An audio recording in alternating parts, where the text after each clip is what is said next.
సంవత్సరాల తరబడి ఎన్ని మందులు వాడినా మీ మోకాల నొప్పులు తగ్గట్లేదా? ప్రాణ పెయిన్ క్లినిక్ లో అత్యాధునిక చికిత్స. ఏపీలో ఎన్నికల హడావుడి ఊపందుకుంది. అభ్యర్థుల నామినేషన్లు దాఖలు చేస్తున్నారు. అఫిడవిట్లో తమ ఆస్తులు, కేసుల వివరాలను కూడా పొందుపరుస్తున్నారు. అయితే విజయనగరం జిల్లా నెల్లిమర్ల జనసేన పార్టీ అభ్యర్థిగా పోటీ చేస్తున్న లోకం మాధవి ఆస్తుల వివరాలు ఎంతో తెలుసా?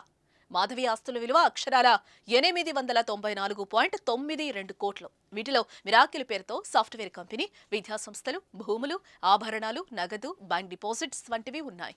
సాఫ్ట్వేర్ కంపెనీ విలువ ఎక్కువ ఉందంటున్నారు. బ్యాంక్ అకౌంట్లో 4.42 కోట్లు, నగదు రూపంలో 1.15 లక్షలు ఉంది.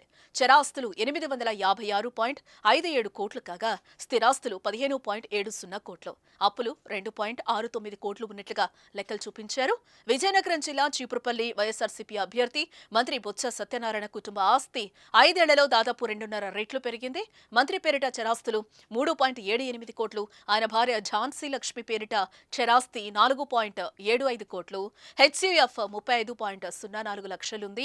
స్థిరాస్తుల పరంగా బొత్స పేరిట 6.75 కోట్లు, ఝాన్సీ పేరుతో 4.46 కోట్లు, కుటుంబ సభ్యుల పేరిట 1.08 కోట్ల విలువైనవి ఉన్నాయి. మొత్తం చర స్థిరాస్తుల విలువ 21.19 కోట్లు.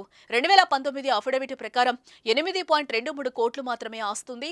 మంత్రికి 15.95 లక్షల విలువైన కారు, ఝాన్సీకి 2 కార్లు ఉన్నాయి. బొత్స వద్ద 20.15 లక్షల విలువైన 31 తులాల బంగారం, ఝాన్సీ లక్ష్మి వద్ద 2.11 కోట్ల విలువైన 325 తులాల బంగారం ఉంది.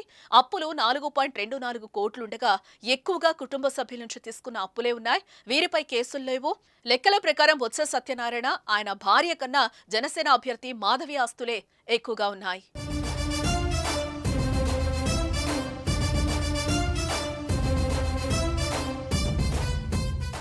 సుమన్ టీవీలో మీ పర్సనల్ అండ్ బిజినెస్ ప్రమోషన్స్ కోసం కింది నెంబర్కి కాంటాక్ట్ చేయండి.